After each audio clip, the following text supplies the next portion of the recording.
Bienvenue à cette grande édition du journal. Mesdames et messieurs, bonsoir et tout de suite, découvrons le sommaire. Affaire député national Mwanga Chouchou poursuivie en procédure de flagrance. La prochaine audience est fixée pour demain, mardi 11 juillet 2023. À l'audience de vendredi dernier, ses avocats se sont retirés du prétoire car n'ayant pas obtenu de la cour le délai de 2 semaines pour le soin de leurs clients.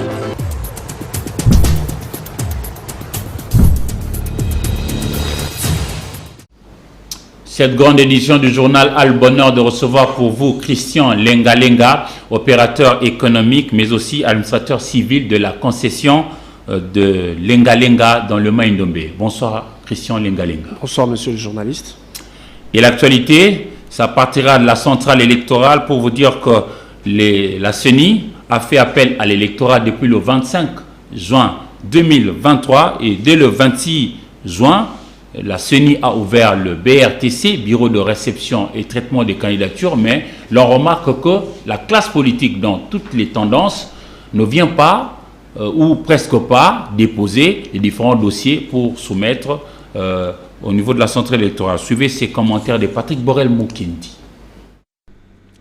Les jours passent et la classe politique RD congolaise reste la même. Alors que l'État n'attend personne, la Commission électorale nationale indépendante CENI en sigle voit peu d'engouement à propos du dépôt des candidatures dans les bureaux des réceptions et traitement des candidatures BRTC. Mais toute la classe dirigeante savait déjà que la CENI va recevoir les dossiers entre le 25 juin et le 15 juillet 2023 pour la députation nationale, députation provinciale, etc. Le responsable de la CENI martèle que le calendrier sera respecté et aucun autre délai supplémentaire ne sera accordé. Denis Kadima Kazadi fait ses preuves. Il suit à la loupe tout ce qui a été aligné dans le calendrier électoral publié le 26 novembre 2022. La CENI, malgré ces deux contraintes d'ordre sécuritaire et financier, elle avance et plutôt bien. La classe politique, c'est curieux, car même la méga plateforme pro-Félix Tshisekedi, à savoir l'Union Sacrée, n'a pas encore tout déposé. Lors du forum organisé par National Democratic Institute, NDI, certains opérateurs politiques ont déclaré n'avoir pas suffisamment d'argent pour déposer leur dossier dans les 171 BRTC fonctionnels au pays et au président Denis Kadima Kazadi de leur rappeler que la loi électorale a facilité la vie de partis et regroupements politiques, car quiconque va accepter d'aligner au moins 50% des femmes se verra exempté de payer la caution exigée par la loi. La CENI réitère son engagement et rassure qu'il y aura élection à la date prévue, donc le 20 décembre 2023. La CENI, va-t-on dire, déclare ne va rien faire en dehors de ce que prévoit le cadre légal en vigueur en République démocratique du Congo. Et c'est la réponse ou presque de la CENI, va-t-on dire, de l'opposition politique. Élection 2023, la centrale électorale a tenu son assemblée plénière vendredi 7 juillet 2023 et elle juge illogique d'entreprendre un autre audit externe du fichier électoral sans une justification solide.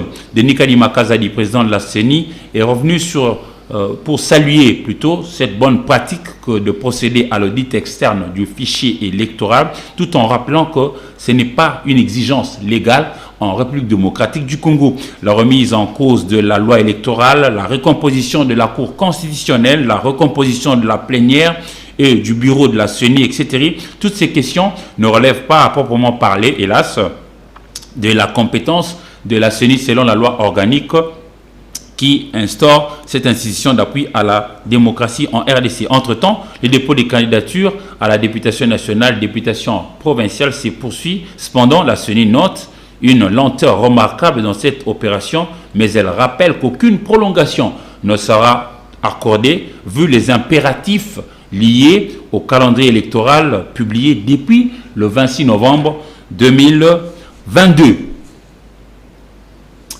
Alors, au nombre de contraintes qui se posent pour la bonne organisation des élections, il y a d'abord la sécurité et l'autre, c'est les finances. Alors, pour vous, je le disais dès l'entame de ce journal, Christian Lenga Lenga est notre invité. Vous habitez ou vous vivez au niveau de Maïndombe, particulièrement dans l'île appelée Lenga Lenga, qui est en face du territoire de Kwamouth où il y a eu des problèmes. Absolument. Alors, Maintenant, les autorités congolaises disent qu'à 50-60%, la paix a été tant soit peu rétablie dans cette partie de la République. Confirmez-vous cette information, vous qui vivez sur le terrain? Alors, monsieur le journaliste, je crois que cette information est en partie vraie. Depuis plusieurs mois, les populations de Kwamoutou ont subi des affres de la guerre ethnique entre les Téké et les Yaka, et cela a bien impacté également d'autres communautés rurales. Négativement, vous voulez dire? Voilà, négativement. Et aujourd'hui, il y a une forme d'un rétablissement de la situation de paix qui accompagne également aussi les travaux de nos différentes populations au niveau de fermes agricoles et des campements dans le sur-territoire de Kwamoutou. Voilà. Alors, si la CENI demande à venir maintenant pour, par exemple, enrôler les électeurs à Kwamout, seriez-vous d'accord avec l'ambiance qu'il y a sur place maintenant? Alors, savez-vous qu'aujourd'hui, Kwamout est un territoire qui comptait 60 000 habitants. Alors, avec ces événements passés, je crois que Kwamout n'a plus ce nombre d'habitants, et l'ensemble des populations sont concentrées sur le territoire de Kwamout vers la rivière Kassai et le fleuve Congo, tandis que vers les fermes qui sont à l'intérieur du territoire, les territoires sont vides, les fermes sont vidées des populations. Donc, il faut d'abord essayer de résoudre cette question des paix durables et des rétablissements des activités des populations, parce que les gens ne vivent pas simplement dans des maisons ou bien dans la cité, mais également dans les campements agricoles. Le Congolais a un mode de vie de fermier, tout comme un mode de vie d'urbain.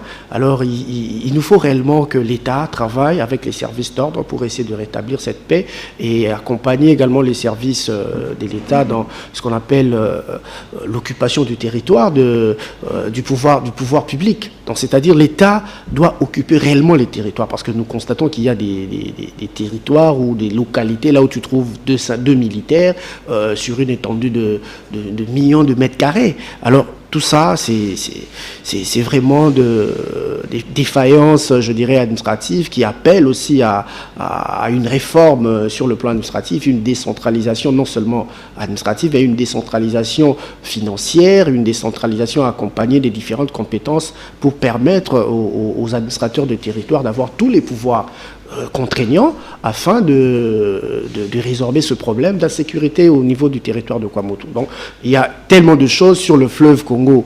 Il y a quelques mois en arrière, et on ne pouvait pas naviguer du bord du Congo Kinshasa, il fallait naviguer du bord du Congo Brazzaville, parce qu'il y avait ce qu'on appelle la piraterie sur le fleuve, il y avait des raquettes, il y avait pas mal de choses. Alors, les populations de Kwamoutou sont des exploitants commerçants. Kwamoutou, c'est un pôle agro-commercial de plusieurs générations, et Kwamoutou nourrit les deux grandes villes rapprochées, les deux grandes capitales rapprochées du monde, en l'occurrence Kinshasa et Brazzaville. Donc il y a un intérêt sur le territoire de Kwamoutou. Et sur place au niveau de Kwamout, vous qui êtes au niveau de l'île Lenga-Lenga, avez-vous l'impression que les frères africains nous apportent leur soutien pour résoudre le problème qu'il y avait? Alors je dirais oui et non, parce que la République du Congo a apporté également de l'aide alimentaire. Il y a le Congo-Brazzaville qui a apporté beaucoup d'aide humanitaire à nos populations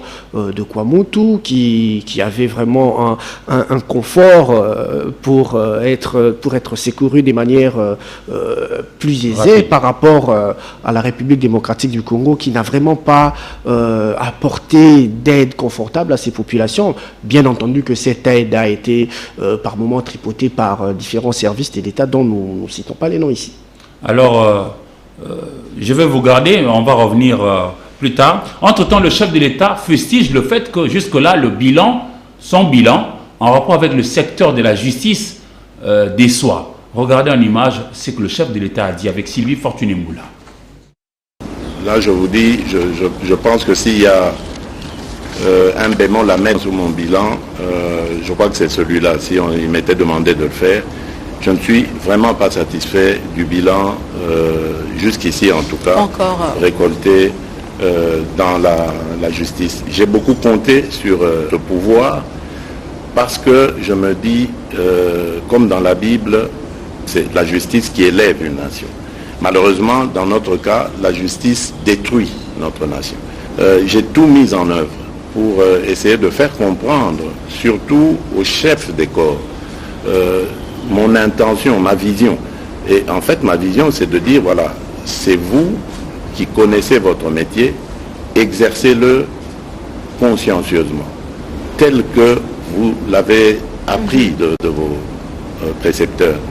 Mais malheureusement, je n'ai pas l'impression que nous sommes toujours sur le même diapason.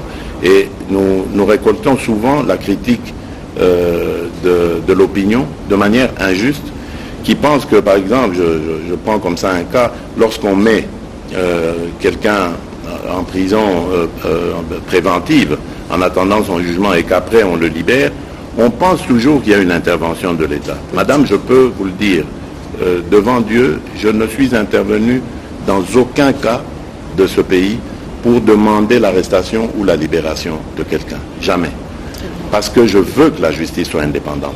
Moi, je crois que nos institutions doivent toutes être libres d'exercer leur pouvoir sans qu'il y ait de contraintes venant de la hiérarchie ou de qui que ce soit. Et donc je pense ici que cette justice a besoin de réforme. Je viens de vous donner le cas de l'arrestation préventive. Sous d'autres cieux, on parle parfois de mise en examen. Pourquoi est-ce qu'on ne le voit pas ici? Au lieu d'arrêter quelqu'un et de le jeter comme ça en pâture dans l'opinion, faire quoi? Parce que dès qu'on arrête quelqu'un, pour le commun des Congolais, il est coupable. Absolument. Et lorsqu'on le reverra demain dehors, on va dire il a corrompu. Ça peut être vrai, ça peut être faux, mais dans tous les cas, ça jette un discrédit sur la justice. Donc il faudrait une réforme. J'ai demandé des études sérieuses là-dessus. Je crois qu'elles sont même prêtes. Dans les jours qui viennent, je vais vraiment faire une sortie avec le Conseil supérieur de la magistrature pour les rencontrer et voir comment nous pouvons mettre en œuvre ces réformes. Et le chef de l'État est déçu par rapport à la manière dont évolue la justice en République démocratique du Congo. Mais comment est-ce que les autres acteurs politiques réagissent à ces propos? Regardez ces images avec Patricia Moini, Pati Mbouzi. Moi, je pense que c'est une interview ratée parce que M. Félix était face à lui-même. Il se posait lui-même des questions et puis il répondait. Et puis il s'accusait. Donc nous ne pouvons pas dire qu'il a réussi parce que je l'ai suivi dire qu'il a réussi par rapport à la gratuité de l'enseignement. Or, la gratuité de l'enseignement, ce n'est pas une innovation de M. Félix Tshisekedi. La gratuité de l'enseignement a été déjà depuis belle lurette. Sur le plan judiciaire, il a dit qu'il n'était pas satisfait parce que, en se référant à la Bible, que la justice élève une nation, qu'il fait un constat que jusqu'à l'heure actuelle, la justice ne remplissait pas convenablement le rôle qu'elle doit jouer.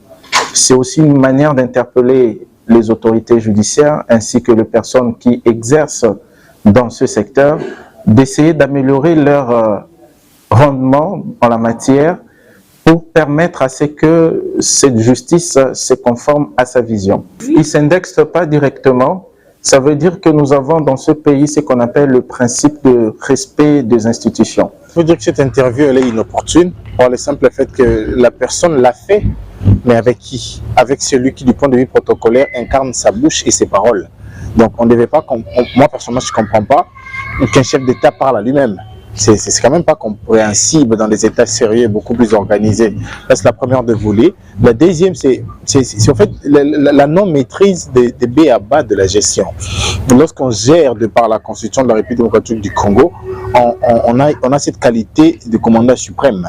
Commandant suprême, c'est le magistrat suprême plutôt, c'est le patron de service de justice, si on peut le dire comme ça. Et les autres activistes qui militent pour l'accessibilité des Congolais à la bonne justice réagissent et encouragent même le chef de l'État congolais Félix-Antoine Tshisekedi à sanctionner les magistrats véreux. Sylvain Kapombobo Sengele est allé à la rencontre de Georges Kapiamba. La justice élève une nation, mais il est regrettable de constater qu'en République démocratique du Congo, la justice la détruit plutôt. Cette déclaration du président de la République a été saluée par l'Association congolaise pour l'accès à la justice, ACAJ, que dirige Maître Georges Kapiamba. Je peux, avec toute modestie qu'il faut, me féliciter pour le fait que finalement le chef de l'État l'a dit, a fait cette dénonciation publiquement.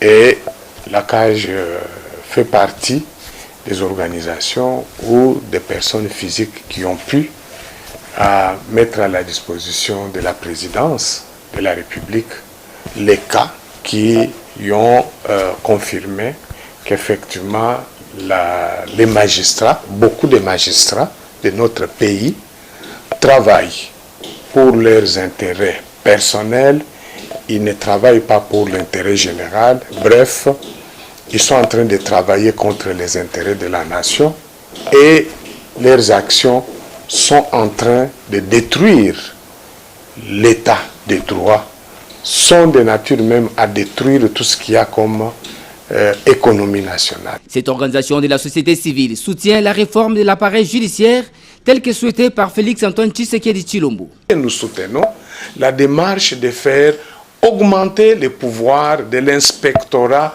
général des services judiciaires et pénitentiaires, de manière à lui reconnaître aussi d'autres attributions qui peuvent aller jusqu'à la réception des plaintes des citoyens, des personnes physiques ou des morales, d'enquêter contre des magistrats, quel que soit leur grade, de décider même des mesures conservatoires qui peuvent aller jusqu'à leur suspension.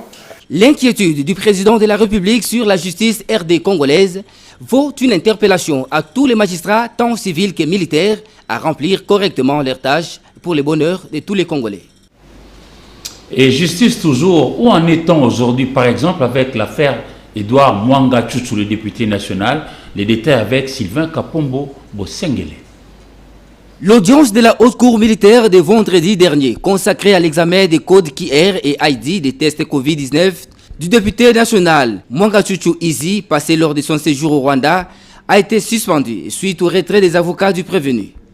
N'ayant pas obtenu la remise des 2 semaines telles que sollicitées pour les soins médicaux de son client, la défense du prévenu, Mwanga Tchouchou Izi Edouard, n'a pas voulu l'accompagner dans cet exercice de l'examen des codes QR et ID des tests Covid-19 qu'il a passé lors de son séjour au Rwanda. Sur ce, l'audience a été renvoyée au mardi 11 juillet 2023. De leur côté, les avocats de la partie civile, République démocratique du Congo, ont estimé que les retraits de l'audience des conseils du prévenu Mwanga Tchouchou Izi traduit tout simplement la volonté de bloquer la procédure. Ils ont à cet effet demandé à la Haute Cour militaire de commettre d'office d'autres avocats si le prévenu Mwanga Tchouchou n'est pas assisté à la prochaine audience. Les députés Mwanga Tchouchou Izi Edouard et son co-prévenu, le commissaire principal Robert Mouchamali-Roy, il faut les rappeler, sont poursuivis pour entretien des liens avec les terroristes du M23, trahison, participation à un mouvement insurrectionnel, espionnage et détention sans titre ni droit d'armes et munitions de guerre. Ces poursuites ont été déclenchées à la suite de la découverte des armes de guerre dans la résidence du prévenu Mwanga Tchouchou à Kinshasa et dans les locaux de sa société SMB située dans la localité de Bisunzu, territoire de Massissi, dans la province du Nord Kivu. J'en viens à vous, Christian Lenga. Vous avez dit que le Congo-Brazzaville est venu à la rescousse du Congo-Kinshasa par devers Kwamouth. C'est très bien. Mais que répondez-vous à ceux des Congolais qui aujourd'hui disent qu'en face, c'est-à-dire au Congo-Brazzaville, il y a aussi des Rwandais qui ont des fermes et qui peuvent créer des ennuis aux Congolais? Alors, M. Izami, je dirais ce n'est pas faux. C'est des notoriétés publiques. Il y a des fermiers rwandais du côté du Congo-Brazzaville qui occupent des fermes agricoles et industrielles au vu au-dessus de tout le monde. Mais également, il y a aussi des Congolais de Kinshasa qui occupent légalement et librement les étendues au bord du fleuve Congo. Donc voilà, aujourd'hui, moi, je vois un peu cette situation comme une stratégie de rapprochement de la cible. Donc, c'est-à-dire la République démocratique du Congo doit réellement mettre en place un plan stratégique sécuritaire ou de développement afin de sécuriser également le corridor sur le fleuve Congo ou mettre en place une union économique ou je dirais entre les deux pays afin de déverrouiller le verrou stratégique qui pèse sur la République démocratique du Congo et de créer un marché commun régional entre les deux pays. Savez-vous qu'aujourd'hui le fleuve Congo draine énormément de flux financiers, que ce soit pour les armateurs du Congo-Brazzaville, tout comme du Congo-Kinshasa. Toutes les embarcations qui passent sur le fleuve Congo se font en monnaie locale de la République démocratique du Congo. Donc voilà qu'il y a des belles opportunités sur le fleuve, mais du côté de la RDC, ça reste main morte, pas de projet, pas de plan.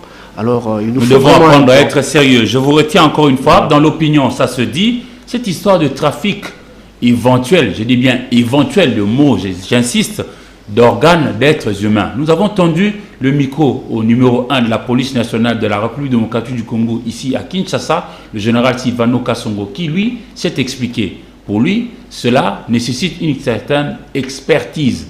Regardez. Les alibis rimaient, oui, que tous la veille élection. Chaque fois, la veille élection, à la prochaine élection, rimaient les alibis. Souvenez-vous, en 2018, quand on a élection à Soukawana, on a dit que la bande que nous sommes battus sur le machette à Sika. La machette, chaque machette, c'est que la élection va pas voir tout. On a dit que la machette, c'est pourquoi moi, on va vendre au Canada, et ça m'a mal au côté. Jusqu'à présent, biso police, tout le monde est biso, tout le monde est conformé, tout le monde. Tout le monde est mérité, tout le monde est sorti, tout le monde est sorti. Jusqu'à présent, tout le monde était monté, bomier, bien monté, tu vas tirer bébé, ça, moi, organe, moi, nous autres, on était dans un moment, exact. Au bien, l'hôpital, moi, son mot, pas là, Tchaki, moto, Azangi, moi, était dans un autre, exact. Au bien, famille, moi, qu'on réclamait, exact.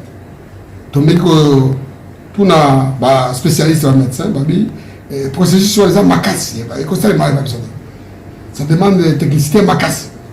Pour la colombolare, il faut vraiment un technicien macasse, il y a un matériel macasse. C'est vraiment ce qu'on il faut conserver. Conserver, ni il y a conservation, tout ça. Ah, plutôt la mission de l'institution, la capacité à regarder. Ceux qui ont l'institution médicale, ils ont la capacité à regarder. C'est comme moto, pour valiser, pour conserver un rein, ou bien cœur. Parce qu'il faut les vivants.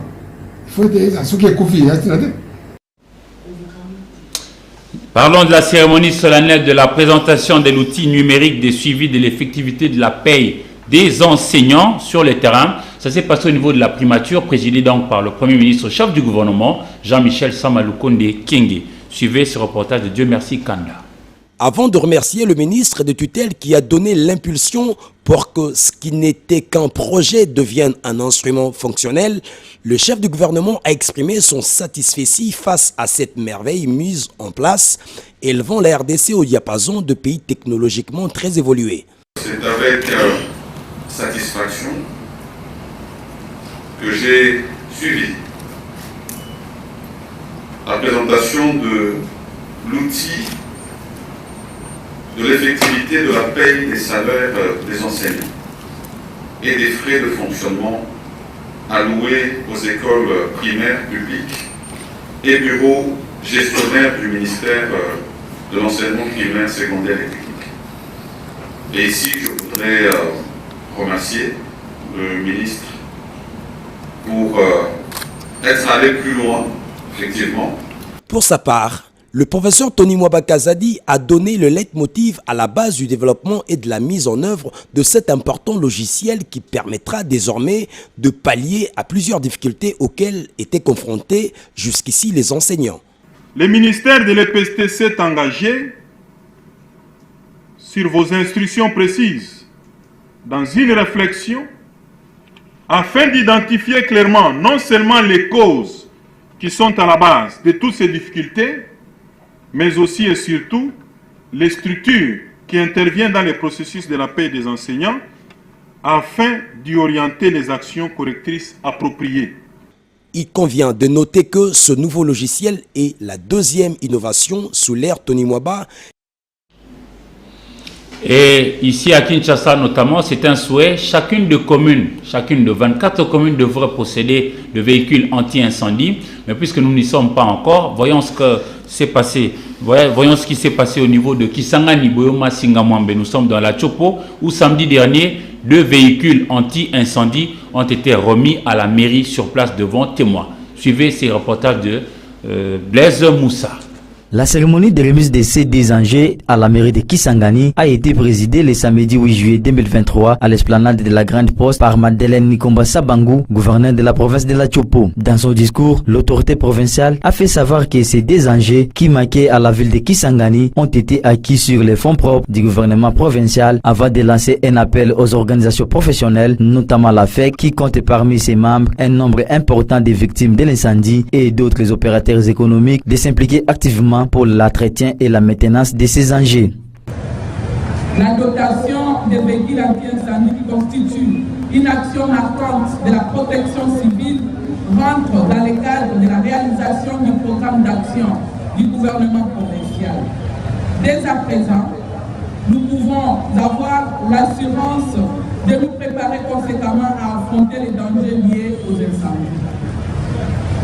Ces véhicules nous appartiennent tous. Chacun a donc la responsabilité de les protéger et d'en prendre soin.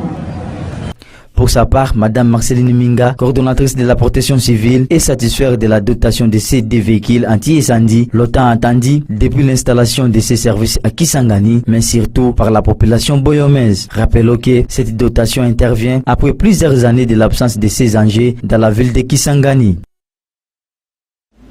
Et tout ça, c'est pour éventuellement faire face aux sinistres qui peuvent arriver. Mais entre-temps, parlons du représentant pays de l'UNICEF et le coordonnateur humanitaire qui sont allés à Kalehe, situé à 74 km de la ville de Bukavu, pour évaluer cette fois-ci les nombres de besoins de la population qui a été victime de la pluie diluvienne qui avait endeuillé, on va dire, ces territoires et même l'ensemble du territoire national. Emmanuela Bahindwa pour la suite. Après 2 mois de la catastrophe à Calais, qui a fait plusieurs centaines de morts, de disparus et d'importants dégâts matériels, le représentant pays de l'UNICEF et le coordonnateur humanitaire ont palpé du doigt la ténère de cette catastrophe et s'enquérir de projets d'urgence mis en œuvre par différentes organisations humanitaires, a ainsi évalué le besoin restant. Maintenant, il est question de regarder comment aider la population à trouver des solutions plus durables. Il y a la question des enfants séparés.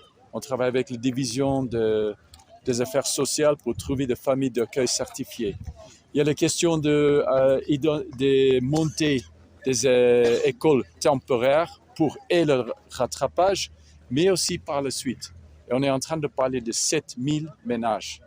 Il faut aussi identifier des sites où les gens puissent s'installer, pas trop loin de leur village, mais hors les zones de risque. Accompagné par une délégation de l'UNICEF, sous l'égide du chef de bureau de l'UNICEF au Sud Kivu, le représentant pays a visité les lieux du sinistre, ensuite les sites aménagés pour les enfants à Bushushu et à Nyamukubi, où les activités éducatives et de détraumatisation se font en faveur de ces enfants. Il est allé s'enquérir de la situation sanitaire et nutritionnelle dans les hôpitaux de Bushushu et Nyamukubi.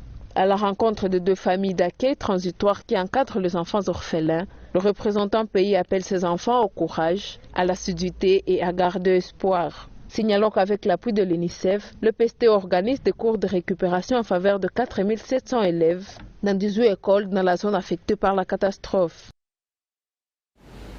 Comment est-ce que nous regardons chacun, aujourd'hui, les personnes de 3e âge, depuis un temps, quand vous n'avez pas l'argent, vous êtes perçu un peu comme un négligé, etc., etc.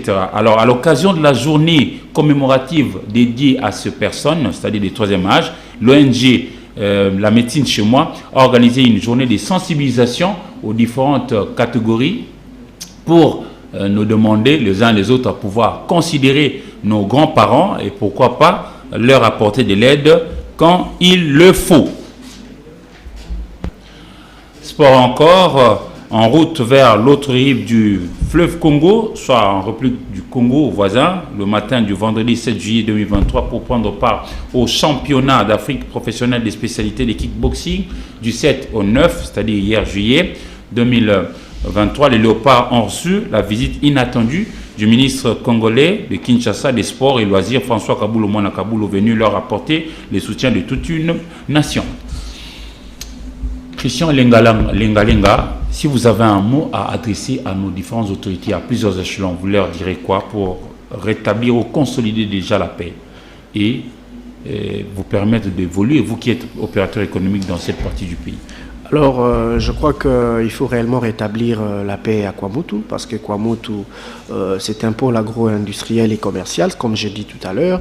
Kwamotu, en temps normal, produit énormément la production agricole qui touche déjà 2 400 000 tonnes de produits agroalimentaires en termes de maïs, manioc et tout ce qui va avec, et un tonnage de viande aussi conséquente.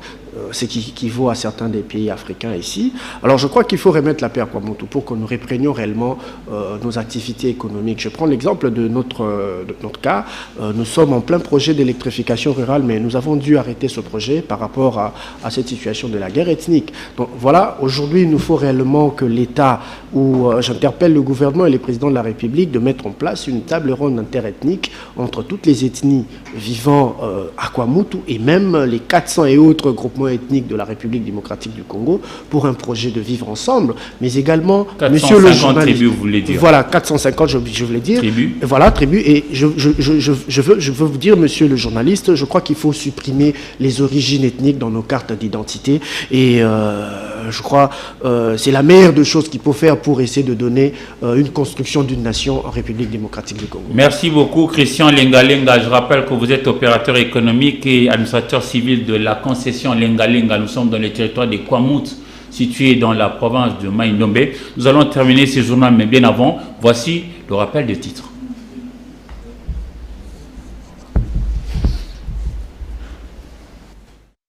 Cette audience est fixée pour demain, mardi 11 juillet 2023. À l'audience de vendredi dernier, ces avocats se sont retirés du prétoire car n'ayant pas obtenu de la Cour le délai de 2 semaines pour le soin de leurs clients.